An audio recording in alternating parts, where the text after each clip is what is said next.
2026년 합금, 1592년 유적. 시간 이동의 증거. 임진왜란 전장을 뒤흔든 미스터리 군대 2026년 6월 18일 강원도 인제. 대한민국 육군기계화 보병여단 예하 전술기동대는 산악 종심기동 훈련을 진행 중이었다. 편성은 K2 흑표 전차 2대, K21 보병 전투차 3대, 120mm 자주박격포 한문, 병력 87명. 실전과 같은 환경을 가정한 장거리 침투 및 방어진지 구축이 목표였다. 대위 이현우는 전술지도를 펼쳐놓고 지형을 확인했다. 능선 너머 계곡은 통신 음영구역이었다. 그는 침착하게 명령했다. 1소대 좌측 고지 확보. 드론 2번기 즉시 이륙. 드론이 상승하며 계곡을 촬영하기 시작했다. 그러나 3분 후 화면이 급격히 흔들렸다. GPS 신호 상실. 전파 간섭 경보가 울렸다. 대위님, 이 MP 같은 간섭입니다. 낙로인가? 그 순간이었다. 계곡 아래에서 정체를 알 수 없는 폭음이 터졌다. 포탄 폭발음과도 공군의 초음속 충격파와도 달랐다. 빛이 번쩍이며 시야가 하얗게 변했다. 공기가 눌린 듯 폐를 짓눌렀다. 병사들이 쓰러졌다가 다시 몸을 일으켰다. 10초 남짓의 정적. 그리고 이상함은 바로 눈앞에서 시작됐다. 아스팔트가 사라졌다. 도로 표지판도 송전탑도 보이지 않았다. 대신 초가집 몇 채와 논, 흙길이 펼쳐져 있었다. 멀리서 검은 연기가 피어오르고 있었다. 이게 촬영 세트장입니까? 누군가 떨리는 목소리로 말했다.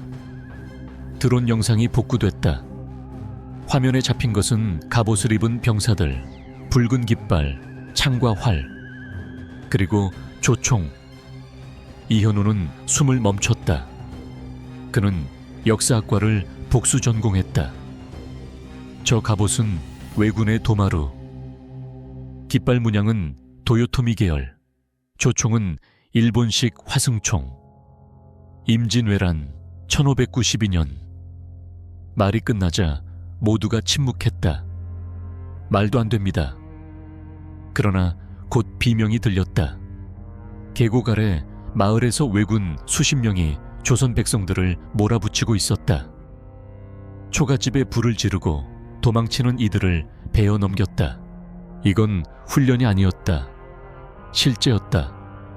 이현우의 머릿속이 빠르게 계산했다. 연료 잔량 62%, 전차 포탄 40발 남짓, 기관 총탄 수천 발, 보급로 없음, 정비 불가.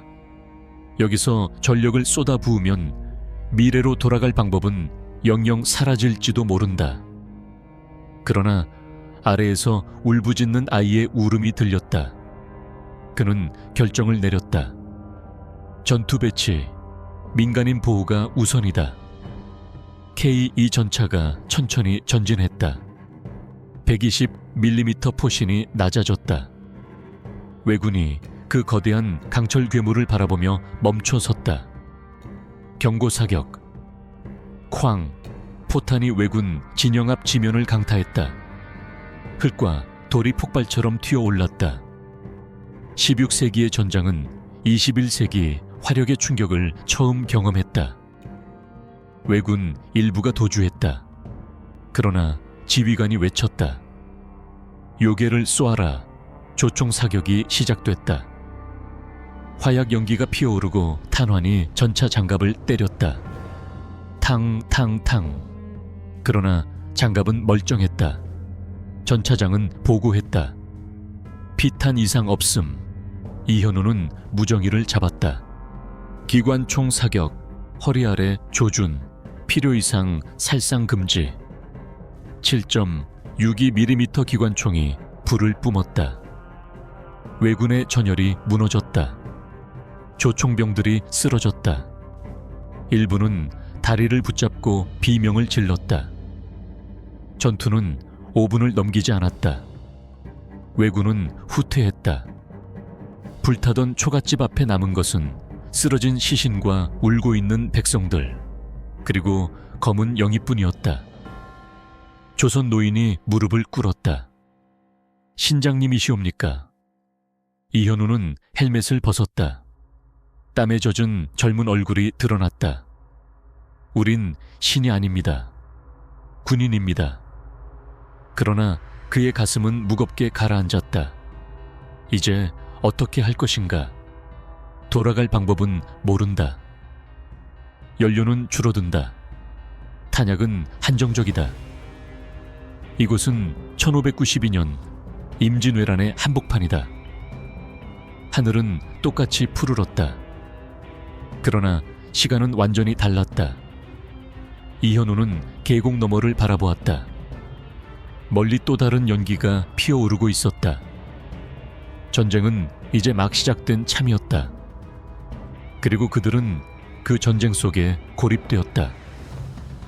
첫 교전이 끝난 뒤 계곡에는 이상할 만큼 고요한 정적이 내려앉았다.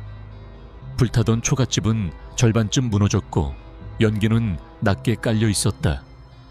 피 냄새와 화약 냄새가 뒤섞여 코를 찔렀다. 대위 이현우는 즉시 상황을 정리했다. 탄약 점검, 부상자 확인, 차량 외부 손상 체크. 보고가 올라왔다. 전차 1번기 외부 도색 벗겨짐, 외 이상 없음. K21 2번기 조총탄 피탄 흔적 다수, 장갑 관통 없음. 아군 부상자 0. 물리적 피해는 없었다. 그러나 정신적 충격은 달랐다. 병사들의 눈빛이 흔들리고 있었다. 상병 김태성은 중얼거렸다. 진짜 사람입니다. CG 아니고 연출도 아니고. 이현우는 단호하게 말했다. 지금부터는 훈련이 아니다. 하지만 우린 군인이다. 통제 안 되면 모두 죽는다. 그의 말은 차갑게 들렸지만 그 또한 손이 떨리고 있었다. 왜군의 재집결 드론을 다시 띄웠다. 배터리는 한정적이었다. 23% 남음. 영상 속에는 왜군이 2km 떨어진 평지에 재집결하는 장면이 잡혔다. 숫자가 늘어나고 있었다. 최소 500명 이상. 기병도 보였다. 보복하러 옵니다. 이현우는 지형을 살폈다. 계곡 입구는 좁고 좌우 능선이 가파르다. 매복에는 최적. 그러나 오래 버티긴 어렵다. 우린 점령군이 아니다. 민간인 대피가 먼저다. 조선 백성 수십 명을 차량 뒤편에 태웠다. 일부는 겁에 질려 기절했고 일부는 연신절을 했다. 노파 하나가 물었다. 외적을 물리친 그 쇳덩이들은 무엇이오? 전차입니다. 그 말이 이 시대에 어떤 의미인지 그는 설명할 수 없었다. 두 번째, 교전 왜군이 진격해왔다. 북소리와 함성이 산을 울렸다. 이현우는 포병에게 명령했다. 120mm 박격포, 1번 좌표 고폭탄 3발, 간격 5초. 포탄이 공중을 가르며 날아갔다. 펑, 펑, 형. 1592 연전장에는 존재하지 않아야 할 곡사 화력이 떨어졌다. 왜군 선두가 공중으로 튕겨나갔다. 대열이 흩어졌다. 그러나 숫자가 많았다. 그들은 공포 속에서도 밀고 올라왔다. 전차 직사 K2가 포신을 낮췄다. 이번에는 지면이 아니라 왜군 집결 지점. 쾅! 폭발과 함께 흙과 인체가 뒤섞여 날아올랐다. 그 광경을 본 병사 하나가 토했다. 이현우는 이를 악물었다. 사격 중지. 더 이상 쏘지 마. 왜군은 무너졌다. 일부는 도망쳤고 일부는 무기를 버리고 엎드렸다. 전투 시간 11분. 왜군 사상 다수. 아군 피해 없음. 그러나 이현우는 승리감을 느끼지 못했다. 탄약 소모율이 예상보다 컸다. 전차포탄 6발, 박격포 3, 발 사용. 기관총탄 수백 발. 이 속도라면 대규모 전투 2번이면 끝이다. 냉혹한 현실. 해가 저물 무렵 조선 관군 40여 명이 접근했다. 긴장된 대치.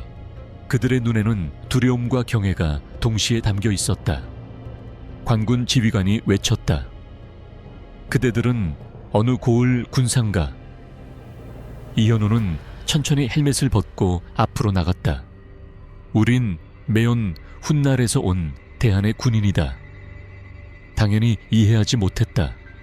그는 다른 말을 선택했다. 왜군과 싸우기 위해 왔다. 그 한마디는 통했다.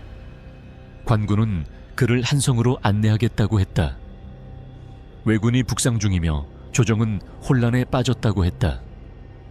선조는 이미 도성을 떠날 준비를 하고 있다는 소문도 들렸다.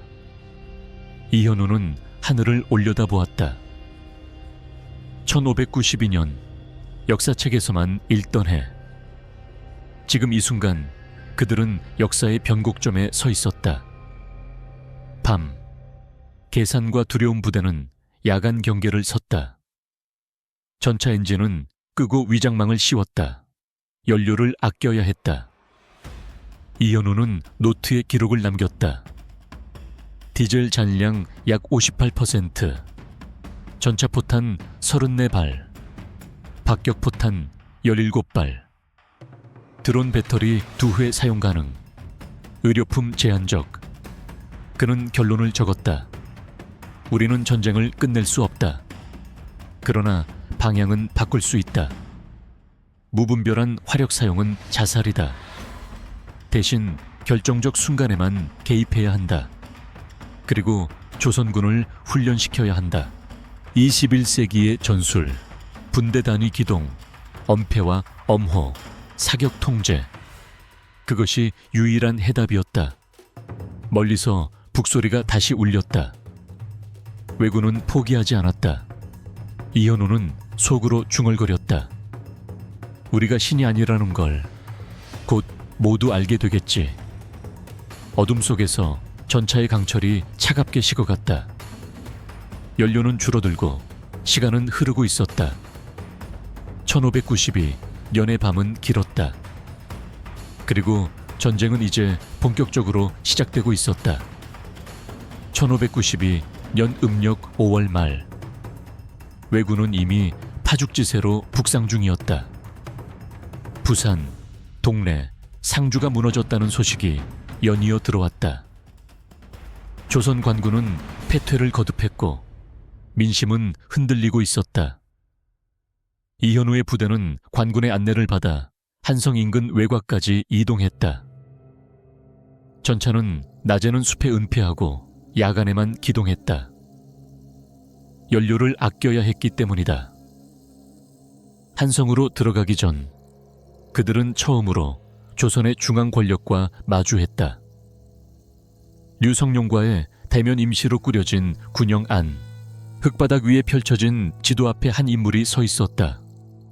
그는 초췌했지만 눈빛만큼은 또렷했다. 류성룡. 그는 천천히 고개를 들었다. 왜적을 물리쳤다는 철갑 군사들이 그대들인가? 이현우는 군인으로서의 예를 갖추어 고개를 숙였다. 대한의 군인입니다. 왜군의 북상을 지연시키고 있습니다. 대한 듣도 보도 못한 나라로다. 설명은 길어질수록 위험했다. 그는 본질만 말했다. 우린 왜군의 화기보다 강한 무기를 가졌습니다. 그러나 오래 쓰지 못합니다. 류성룡의 눈이 가늘어졌다. 그 말은 전쟁을 끝낼 수는 없다는 뜻이오. 예, 대신 전세를 바꿀 수는 있습니다. 잠시 침묵이 흘렀다. 조선은 이미 무너지고 있었다. 관군은 각계 격파되고 지휘체계는 혼란스러웠다. 병사들은 창과 활을 들었지만 왜군의 조총과 기동력에 대응하지 못했다.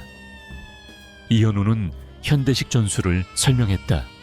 분대 단위 기동 엄폐 후 교대 사격 매복과 보급선 차단 지형을 이용한 지연전 류성룡은 지도 위를 짚으며 물었다. 그대들의 쇳덩이 병기는 어디에 쓰는 것이 가장 옳겠소? 이현우의 답은 명확했다. 결정적 순간 왜군 주력이 집결했을 때 단 한 번. 조선군 재편성 다음 날부터 훈련이 시작됐다. 조선군 300명을 선발해 집중훈련을 실시했다. 병사들은 처음에는 현대식 구호와 손신호를 이해하지 못했다. 엎드려 사격, 교대, 말이 통하지 않는 경우도 많았다. 그러나 반복은 통했다. 조선 병사들은 점점 진영을 흩어 배치하기 시작했고 엄폐물 뒤에서 사격하는 법을 배웠다. 창병은 전열을 좁게 유지하고 활병은 교대로 화살을 날렸다. 왜군의 조총은 강력했지만 재장전이 느렸다. 그 틈을 파고들면 승산이 있었다. 이현우는 밤마다 계산했다. 연료 52%, 전차포탄 34발, 박격포탄 17발. 시간이 곧 적이었다. 선조의 피난 며칠 뒤 충격적인 소식이 전해졌다. 선조가 한성을 떠나 의주로 향한다는 것이다. 조정은 사실상 붕괴 직전이었다. 조선 관군 일부는 사기가 꺾였고 탈령도 늘어났다. 이현우는 그 장면을 보며 21세기 군인의 시각으로 분석했다. 지휘부가 흔들리면 군은 무너진다. 그는 류성룡에게 조언했다. 후방으로 물러나더라도 지휘체계를 유지해야 합니다. 전력망을 정비하고 지역별 책임자를 세워야 합니다. 류성룡은 깊이 고개를 끄덕였다. 그대들은 참으로 이상한 군사로다. 허나 이 혼란 속에선 그 이상함이 필요하오. 첫 합동작전 왜군 2,000명이 한성 남쪽에서 집결 중이라는 첩보가 들어왔다. 목표는 한강 도하. 이현우는 결단을 내렸다. 전차는 노출 최소화, 박격포로 선제 타격 후 조선군 매복. 작전은 새벽에 시작됐다. 박격포 5발이 왜군 진영에 떨어졌다. 혼란이 일어난 틈에 조선군이 좌우 능선에서 화살과 조총으로 교차 사격을 퍼부었다. 왜군은 예상치 못한 전술에 당황했다. 그리고 마지막 순간 K2 전차 한 대가 숲을 뚫고 모습을 드러냈다. 쾅! 전차포 한 발이 왜군 지휘소를 날려버렸다. 그 한 발로 전투는 끝났다. 왜군은 후퇴했다. 조선군은 처음으로 버틴 것이 아니라 이긴 전투를 경험했다. 대가 그러나 전차 엔진에서 이상 진동이 감지됐다. 정비 필요합니다. 부품 교체 없이는 장기 운용 불가. 부품은 1592년에 존재하지 않았다. 이현우는 침묵했다. 이 승리는 빚이었다. 언젠가 반드시 갚아야 할. 밤이 깊어갈 무렵 그는 한강을 바라보았다. 물결은 21세기와 다르지 않았다. 그러나 그는 알고 있었다. 이제 전쟁은 더 커질 것이다. 남쪽에는 왜군 주력이 집결하고 있다. 그리고 바다에서는 한 사내가 이미 준비를 마치고 있었다. 이름은 이순신 역사의 흐름이 그를 향해 움직이고 있었다. 1592년 여름 남해안. 왜군은 육로에서의 예상치 못한 저항에도 불구하고 해상 보급로를 통해 병력과 물자를 계속 밀어 올리고 있었다. 조선 수군이 건재하다는 소식은 들려왔지만 육군의 붕괴를 완전히 막기에는 역부족이었다. 이현우는 결단했다. 남쪽으로 이동한다. 왜군 주력을 끊어야 한다. 남은 디젤 연료는 41%. 장거리 기동을 감당하기엔 빠듯했다. 그러나 육지에서 소규모 전투를 반복해선 전세를 뒤집을 수 없다. 보급선을 쥔 쪽이 이긴다.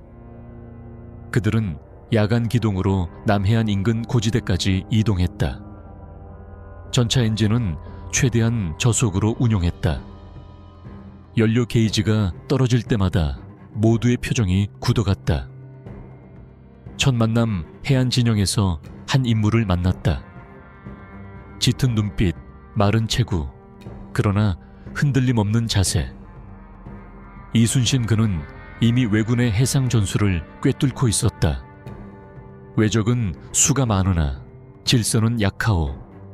허나 그들의 화포는 강하니 정면 충돌은 피해야 하오. 이현우는 고개를 끄덕였다. 우린 오래 싸울 수 없습니다. 이 단 한 번 결정적인 타격만 가능합니다. 이순신은 잠시 바다를 바라보았다. 그 한 번이 충분하다면 나는 그 뒤를 책임지겠소. 짧은 대화였다. 그러나 서로의 의도는 분명했다. 집결하는 왜군 첩보에 따르면 왜군 수송선 70여 척이 집결 중이었다. 병력 최소 1만. 남해 제해권을 완전히 장악하려는 움직임이었다. 이현우는 해안 고지를 선택했다. 전차 2대를 분산 배치하에 교차 사격이 가능하도록 했다. 박격포는 후방에 숨겼다. 탄약 재확인. 전차 포탄 28발, 박격포탄 12발, 연료 33%. 이것이 전부였다.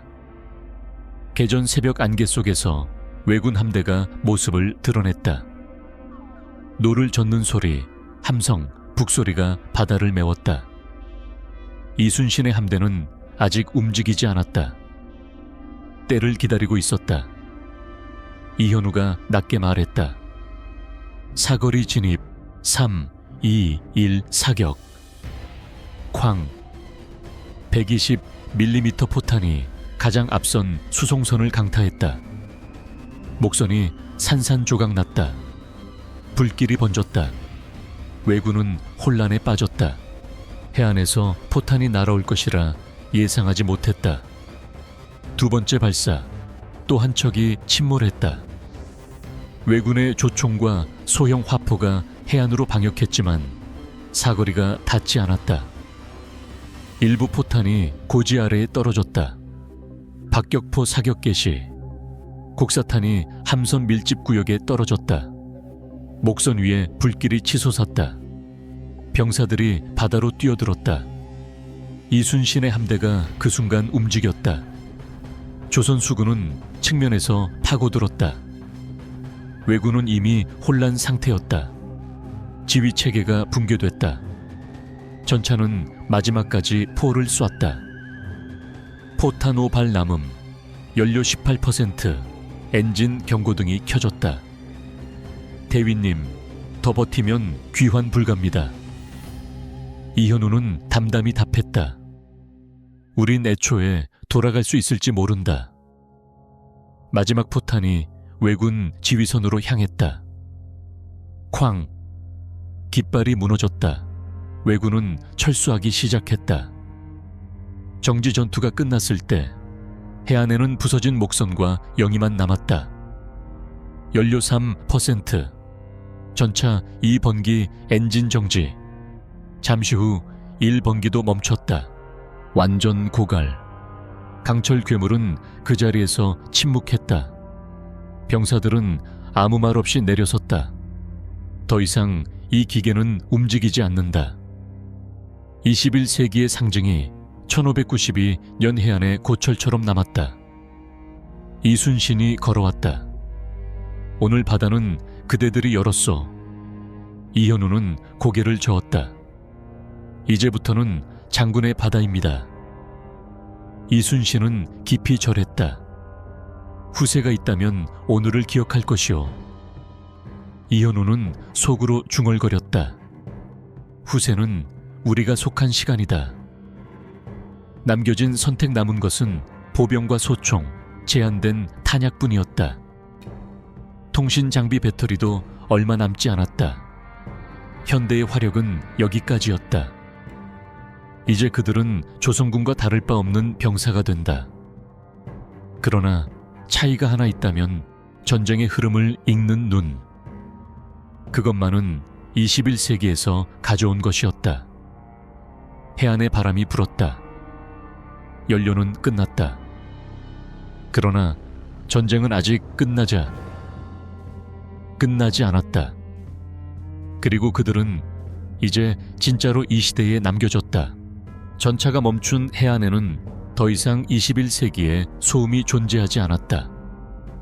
엔진의 진동도, 무정의의 교신음도, 디지털 계기판의 불빛도 모두 사라졌다.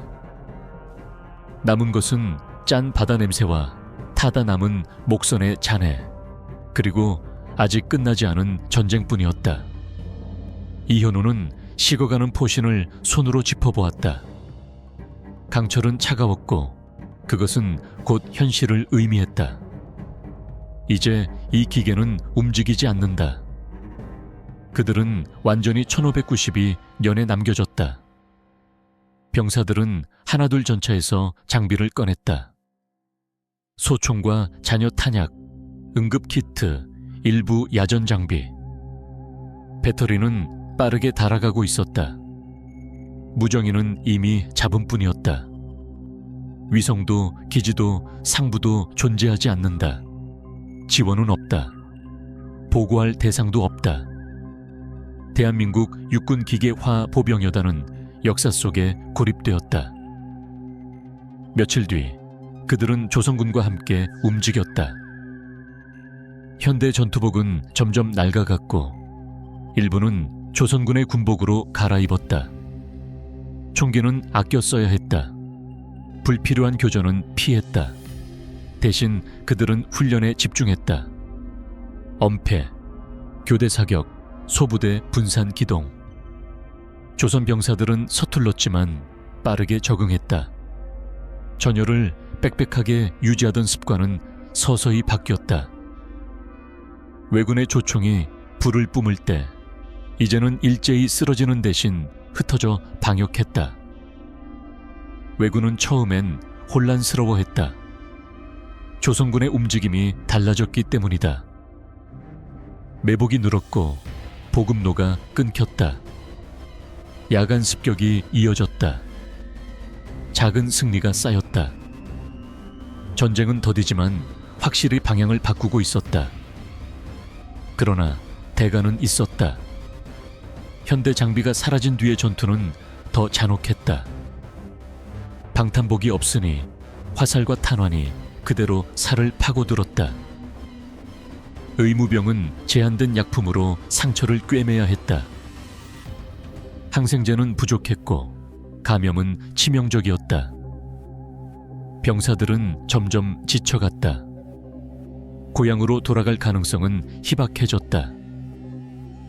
시간 이동의 원인은 끝내 밝혀지지 않았다. 어느 날 밤 이현우는 모닥불 앞에 앉아 있었다. 멀리서 북소리가 희미하게 울렸다. 그는 조용히 말했다. 우린 돌아가지 못할 것 같다. 아무도 반박하지 않았다. 모두 알고 있었다. 그러나 후회는 없었다. 계곡에서 울던 아이, 불타던 마을, 바다에서 침몰하던 수송선. 그 순간들을 외면할 수는 없었다. 계절이 바뀌고 겨울이 왔다. 왜군의 공세는 둔화되었다. 조선 의병이 곳곳에서 일어났다. 전황은 팽팽해졌다. 이현우와 그의 부대는 이제 조선군 속에 완전히 녹아 있었다. 현대식 전술은 자연스럽게 퍼졌다. 누가 가르쳤는지 모르게 분산 진영과 매복은 표준이 되어갔다. 1년이 흐른 뒤 왜군은 철수를 시작했다. 길고 잔혹했던 전쟁은 완전히 끝나지 않았지만 최소한 무너지지는 않았다. 조선은 버텨냈다. 이현우는 한양 외곽 작은 언덕에 섰다. 그는 작은 수첩을 꺼냈다. 배터리가 끊긴 태블릿 대신 종이에 기록해온 메모였다. 마지막 문장을 적었다. 우리는 신이 아니다. 다만 군인이었다. 시간을 건너왔을 뿐 해야 할 일을 했을 뿐이다. 그해 겨울 그는 전투 중 입은 상처가 악화되어 세상을 떠났다. 화려한 장례도 군번 조회도 없었다. 다만 몇몇 조선 병사들이 그를 묻으며 말했다. 먼 나라에서 온 장수. 이름은 정확히 전해지지 않았지만 이야기는 남았다. 철갑을 입은 군사들, 하늘을 가르는 천둥 같은 포성, 바다를 뒤집은 한날의 전투. 세월은 흘렀다. 2026년 강원도 인제. 군사 유적 조사 중 정체불명의 강철 잔해가 발견되었다. 분석 결과 21세기 합금과 일치하는 성분이 나왔다. 공식 기록에는 존재하지 않는 장비였다. 학자들은 의문을 제기했지만 설명할 수 없었다. 역사는 언제나 기록된 것만 남기지 않는다. 기록되지 않은 선택과 이름 없이 사라진 사람들도 함께 흐른다. 1592년 여름 잠시 존재했던 대한민국 군대. 그들은 역사를 완전히 바꾸지 않았다. 다만 무너지던 시간을 붙잡아 조금 늦추었을 뿐이다. 그리고 아무도 모르게 그 시대 속으로 스며들어 사라졌다.